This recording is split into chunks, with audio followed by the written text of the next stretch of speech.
President Trump is about to meet in the Situation Room with his top intel officials, considering how to respond to Iran. Here was the president just from yesterday. What's your message to Americans, both here and abroad, who are not only concerned about the U.S. potentially getting involved in another conflict in the Middle East, but worry about the potential for retaliation here at home? Yeah, well, I don't want to get involved either, but I've been saying for 20 years, maybe longer, that Iran cannot have a nuclear weapon. A growing list of reports indicate a U.S. strike on Iran could be imminent. The Wall Street Journal reporting the president approved final attack plans, but has not given the green light. And if you've been watching Fox today, you know that the president has refuted that. We'll see what happens. A source tells ABC News that Trump is getting comfortable with striking an Iranian nuclear facility. And Bloomberg says on potential plans for an attack this weekend, former House Speaker Newt Gingrich expects a sea change. The original Ayatollah Khomeini first started calling us the Great Satan in 1978. They have been taunting us, attacking us, harassing us all these years through all these presidents. And finally, they have collided with Donald J. Trump. He and Netanyahu are partners, much like Reagan and Margaret Thatcher were partners. And the two of them are going to change history decisively. Let's go to the White House. Senior correspondent there, Peter Doocy. Peter. Harris, the Situation Room on the lower level of the West Wing is being prepared for President Trump right now. We expect him to be there about 25 minutes from now for the latest intelligence update. And we know that recently in there, he has been asking intel and military advisors about these bunker buster bombs and whether or not they would actually be effective at destroying Iranian underground nuclear infrastructure. That said, all options remain on the table, including diplomacy, but we are finding out that it's pretty tough for these Iranian diplomats and negotiators who want to come to the White House next week to actually get out of Iran. Yeah, I mean, they asked if they could come, and we'll see if that happens. It's not that easy for them to come. They can't get out. You know, they're in Iran, and in one case, the guy wanted to come so badly, but he can't get out because there's bombs dropping all over the place. Officials here are not calling for regime change in Iran, but they do see Iran as having less and less leverage with every successful Israeli strike. I have a plan for everything, but we'll see what happens. Got a ways to go. They should have made the deal. I had a great deal for them. They should have made that deal. 60 days we talked about it, and in the end they decided not to do it, and now they wish they did it.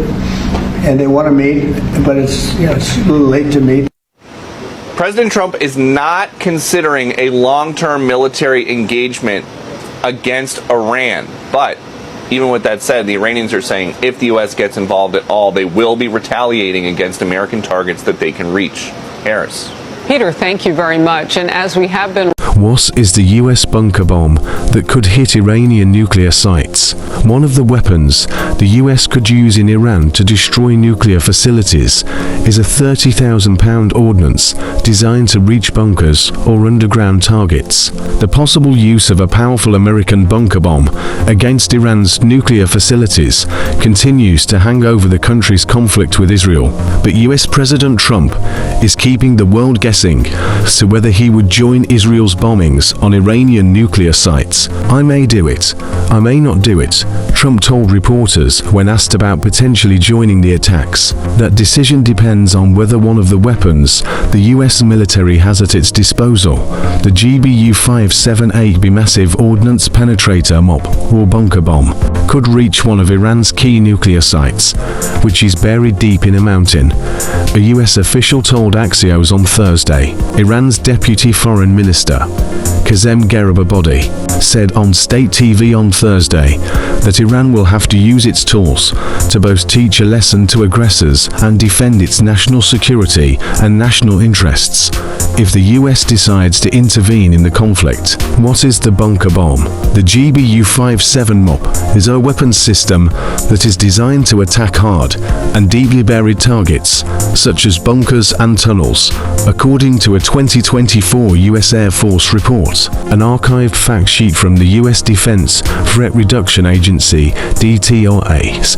It is a 30,000-pound, 13.6 tons class penetrator bomb that is approximately 20.5 feet long and has a diameter of 31.5 inches. The DTRA said the weapon can carry over 5,300 pounds of explosive material and delivers 10 times the explosive power of its predecessor, the BLU-109. The Air Force Research Laboratory AFRL first contracted Boeing for the MOPS in 2004 with an initial contract worth $30 million, 26.2 million euros. The weapon was developed in 3 stages. The DTRA continued. The Air Force received the first bombs for testing in 2011. According to a report from the San Francisco Chronicle, the ordnance has been tested at the White Sands Missile Range, a military base in the U.S. state of New Mexico. Why would the U.S. use the bomb? The Fordo Fuel Enrichment Plant, FFEP, is buried deep under a mountain near Qom, Iran, and is believed to be one of Iran's key uranium enrichment facilities for its nuclear weapons program, according to Heather Williams, director of the Project on Nuclear Issues at U.S. Space Center for Strategic and International Studies, CSIS. Rafael Mariano Grossi, the IAEA's Director General, said on June 16th that there is so far no damage to the Fordo site, unlike the one at Natanz, which saw its pilot fuel enrichment plant destroyed. A recent report from the International Atomic Energy Agency, IAEA, estimates that 166.6 kilograms of 60% enriched uranium of the total 408.6 kilograms that Iran has at that enrichment percentage was produced at Fordo. Uranium needs to be enriched to roughly 90% to become a nuclear weapon, but experts have previously said that Iran could create weapons at 60% enrichment. Israel lacks the ordnance to take out Fordo on its own, but multiple strikes from the US GBU-57 that are mounted on beta bombers could destroy the facility, Williams said. If President Trump decides to use the GBU-57, it could constitute direct support for Israel and have the potential to escalate and drag the US into another war in the region. Williams wrote, "There are other options that Israel could use to get to Fordo." Williams continued, like continual strikes at the facility by GBU-28 or BLU-109 weapons that can burrow into a target and could target above ground entrances or exits to the facility. Like and subscribe for more. Thanks.